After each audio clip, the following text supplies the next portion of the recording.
屏東的往來甲愛文山其實攏介有名，即馬為着要幫助農民來拼外銷，縣府是佇潮州來起一間國際包裝加工廠，預計每年2月就會當正式運作。對檢疫、分級包裝一直到物流呢，攏會當佇遮全部完成，會當降低儲存甲運送的成本。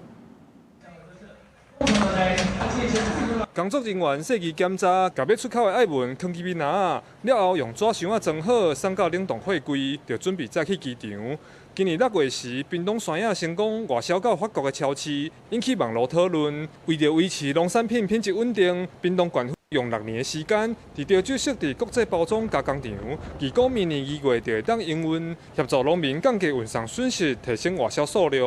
那我們會針對不同的國家、不同的市場，會有不同的管理方式，然後我們會提供一個穩定的價格，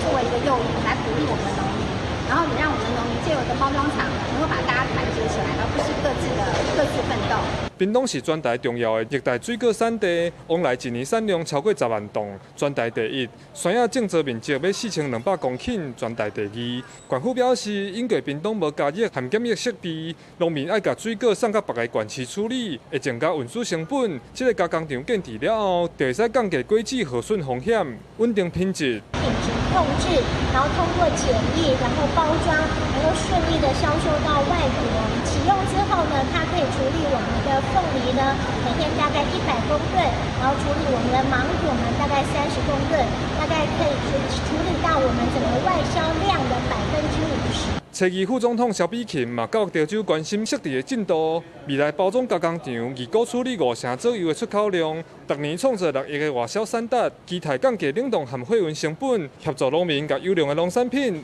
賣到世界各地。記者柯明哲，屏東報道。